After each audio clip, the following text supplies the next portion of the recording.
The Midnight Caller. When I was 18, I thought babysitting was the perfect job. It was easy money, usually uneventful, and allowed me to catch up on schoolwork or binge on my favorite TV shows. Little did I know, one night would change my perception forever, etching fear into the very core of my being. I still remember that night vividly, the night of the Midnight Caller. The Harringtons were a well-off family, living in a large, old Victorian house at the edge of town. Mrs. Harrington called me one evening, urgently needing someone to watch over their two kids, Lily and Max. They had a late-night charity event, and their usual babysitter had fallen ill. I agreed, feeling lucky to snag the opportunity. The house stood tall and imposing as I approached, its Gothic architecture silhouetted against the moonlit sky. The children, Lily, a precocious 7-year-old, and Max, a quiet 5-year-old, greeted me warmly. Mrs. Harrington left a list of instructions, kissed the children goodnight, and left me in charge. After the children were tucked into bed, I settled down in the living room with a novel. The house was eerily silent, save for the occasional creak of the wooden floors and the rustle of the wind outside. I was just starting to lose myself in the book when the phone rang, shattering the silence. "Hello?" I answered, expecting it to be the Harringtons checking in. A deep, raspy voice responded. Have you checked on the children? A chill ran down my spine. "Who is this?" I demanded, my voice quivering slightly. The line went dead. I brushed it off as a prank call, trying to refocus on my book. Not 10 minutes later, the phone rang again. Have you checked on the children? The same voice asked. I hung up immediately, my heart pounding. Gathering my courage, I decided to check on Lily and Max.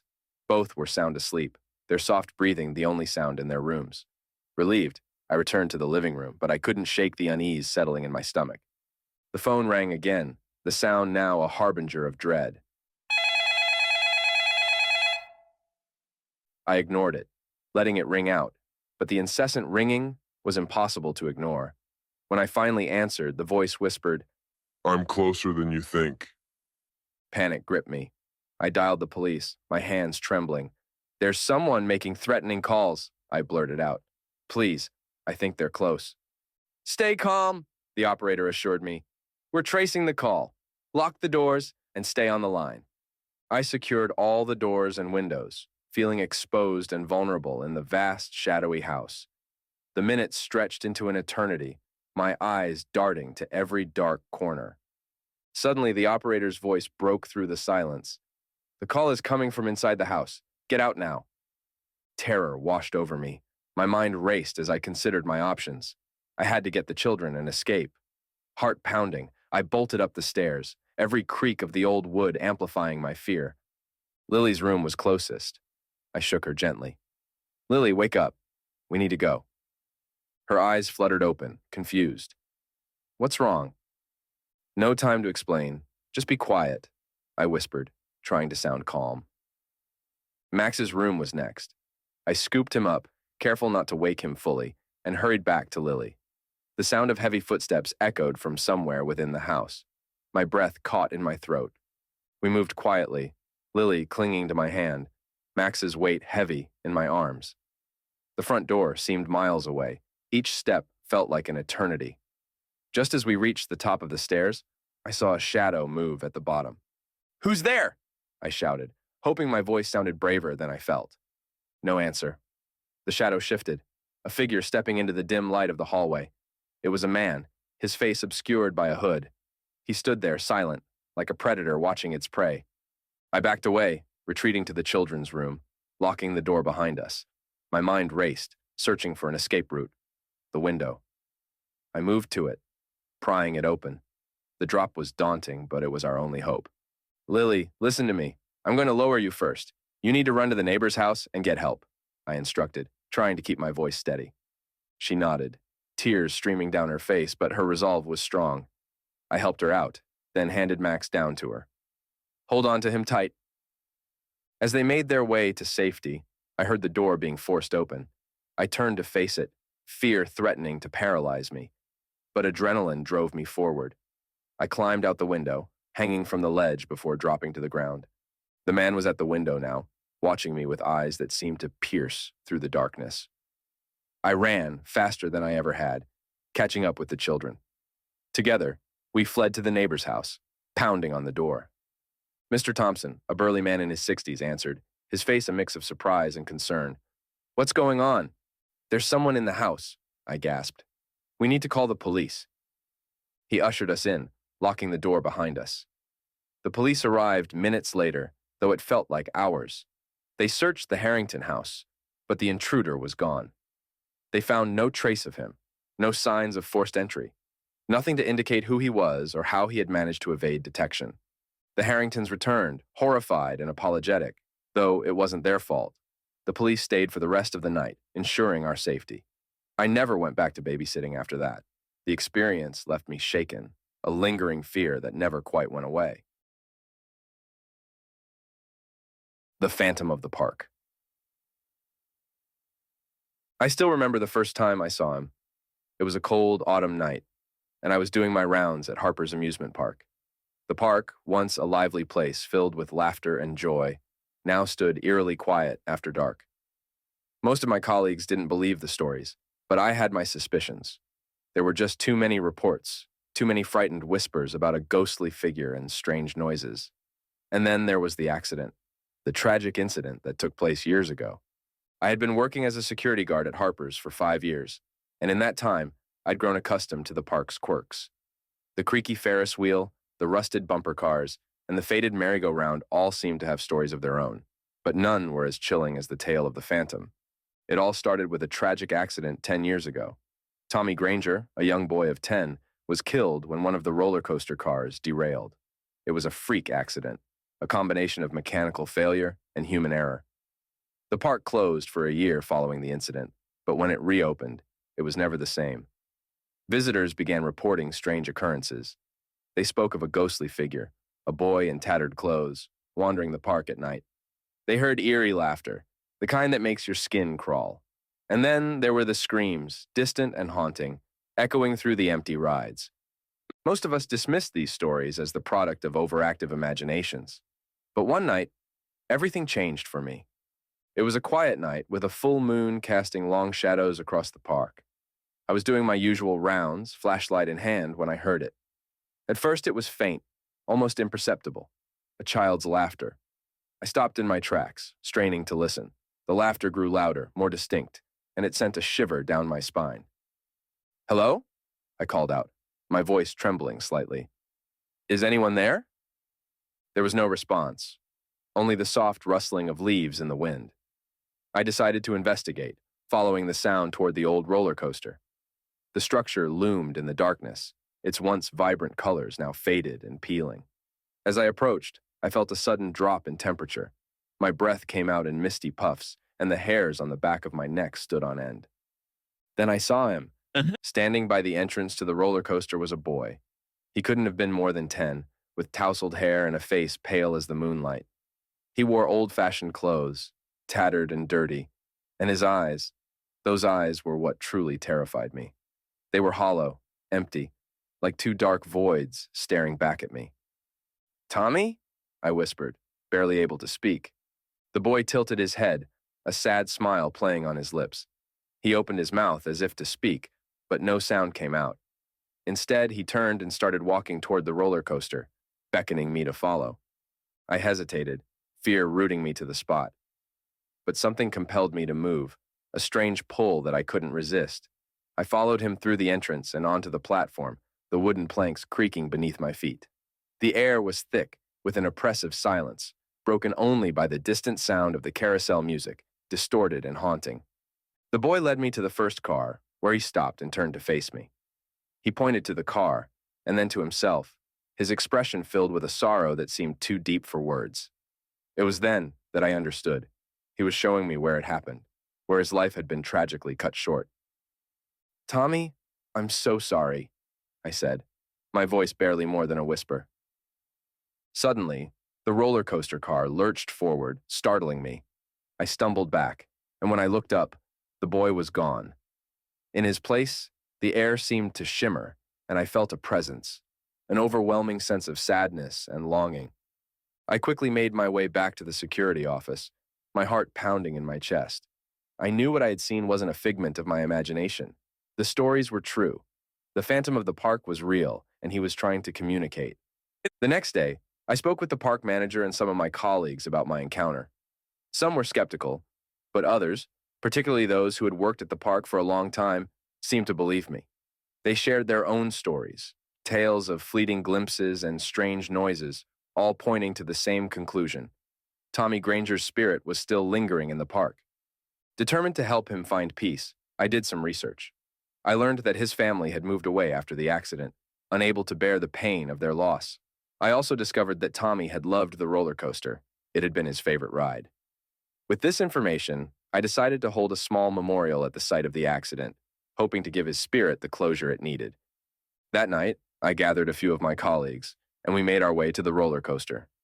We placed flowers at the entrance and lit candles in memory of Tommy. As we stood there in silence, I felt a change in the air, a sense of calm, of peace. And then, just for a moment, I saw him again.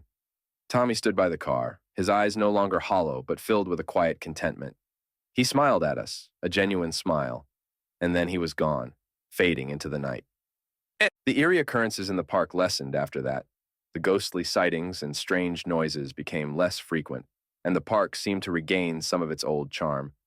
But every now and then, on quiet nights, I still hear the faint sound of a child's laughter, and I know that Tommy is still watching over the park, his spirit finally at peace. The Phantom of the Park is a reminder of the past, a ghostly presence that lingers in the shadows. But he is also a symbol of the love and joy that once filled Harper's amusement park, a place where memories were made, and where a little boy's spirit found solace amidst the laughter and the rides. The Haunted Doll. When we first received the doll, it arrived in an old, weathered box covered in dust. The doll itself was a relic from a bygone era, its porcelain face eerily lifelike with glassy blue eyes that seemed to follow you around the room. Aunt Margaret, whose will had left us this sinister heirloom, always spoke of its uncanny ability to bring bad luck, but we thought it was just an old wives' tale. It was a stormy night when we unboxed it. My sister Emily and I huddled around our parents in the living room, curious about the mysterious package. My father pried open the wooden crate, revealing the doll dressed in a tattered lace dress. Its smile seemed to twist in the flickering candlelight, and a chill ran down my spine. "Meet Isabelle," Dad said with a nervous chuckle, trying to lighten the mood. Little did we know, the nightmare was only beginning. At first, it was small things. Items going missing, cold spots in the house, the feeling of being watched. Emily, always the imaginative one, swore she heard whispers at night. My parents brushed it off as childhood fantasies, but I couldn't shake the feeling that something was terribly wrong. One night, Emily screamed. We rushed to her room to find her trembling under the covers. "Isabelle was staring at me," she whimpered. "She moved." My father, ever the skeptic, picked up the doll and placed it in the attic. "Out of sight, out of mind," he said. But that only made things worse. The following days were filled with a growing sense of dread. Strange accidents began to plague our household. Mom slipped on a wet floor that seemed dry moments before. Dad's tools went missing, only to turn up in dangerous places, like the top of the stairs. The worst was when the chandelier fell. We were all in the living room, and it came crashing down, missing us by mere inches. As we scrambled to our feet, I caught a glimpse of Isabelle, now inexplicably back in the living room, her glassy eyes glinting with malice. "We need to get rid of that doll," I insisted. My parents finally agreed. That night, we decided to burn Isabelle. It seemed like the only way to rid ourselves of her cursed presence. We took the doll to the backyard, gathered some firewood, and doused it in lighter fluid. As my father struck the match, the wind picked up, howling through the trees. The flame danced precariously on the matchstick before he tossed it onto the pyre. For a moment, the fire roared to life, engulfing the doll in flames. Relief washed over us, but it was short-lived. A gust of wind extinguished the fire almost instantly. Isabelle lay in the ashes, untouched, her sinister smile wider than ever. Panic set in. "We need to try again," Mom urged. But before we could act, a series of accidents befell us. Dad's shirt caught fire, and as we hurried to put it out, the hose burst, drenching the ground but barely reaching him. Emily tripped over a root, twisting her ankle badly. I felt a sharp pain in my side and saw a rusty nail had punctured my skin. Through the chaos, Isabelle seemed to be orchestrating our demise. Desperation clawed at us. "Inside, now!" Dad shouted, pulling us towards the house. We barricaded ourselves in the living room, every creak and groan of the house amplifying our fear. We needed a new plan. "What if we bury it?" Emily suggested through tears. "Or throw it in the river." But I knew in my heart that Isabelle was beyond such simple measures. "I think we need help," I said, remembering Aunt Margaret's old letters. She had mentioned a priest who once tried to bless the doll. Maybe we could find him. Hey. We scoured through her belongings and found a contact number. Father O'Malley. I dialed the number with trembling fingers. An elderly voice answered. "Father O'Malley, we need your help. It's about Isabelle." There was a long pause. "Stay where you are. I'll be there as soon as I can." The hours until his arrival felt like an eternity. We huddled together, the oppressive atmosphere thickening with every passing moment. When Father O'Malley finally arrived, he brought with him an air of solemnity and calm.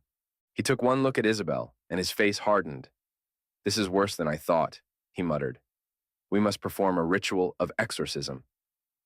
The ritual began with prayers and the sprinkling of holy water. As Father O'Malley chanted, the air grew colder, and the lights flickered ominously. Isabelle's eyes seemed to glow with an inner fire. Suddenly, the room erupted in chaos. Objects flew off shelves, and the walls groaned as if in agony. "Hold your ground," Father O'Malley commanded, his voice steady. We clasped hands, forming a circle around the doll. The priest's prayers grew louder, more forceful. Isabelle writhed and twisted, her porcelain skin cracking.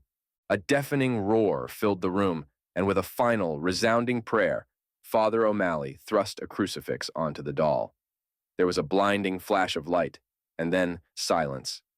The oppressive weight lifted, and the room was still. Isabelle lay shattered, her malevolent presence finally vanquished. We breathed a collective sigh of relief, tears streaming down our faces. Father O'Malley looked exhausted, but victorious. "It's over," he said quietly. "Isabelle's curse is broken." We thanked him profusely, knowing we could never fully repay him for saving our family. As we cleaned up the remains of the doll and the wreckage in our home, a sense of peace settled over us. The nightmare had ended, and we could finally begin to heal. But every so often, I catch a glimpse of a shadow out of the corner of my eye, and I wonder if Isabelle's spirit still lingers, waiting for another chance to bring terror into the lives of the unsuspecting. Hey, if the stories resonate with you, consider liking and subscribing to the channel so you don't miss future episodes.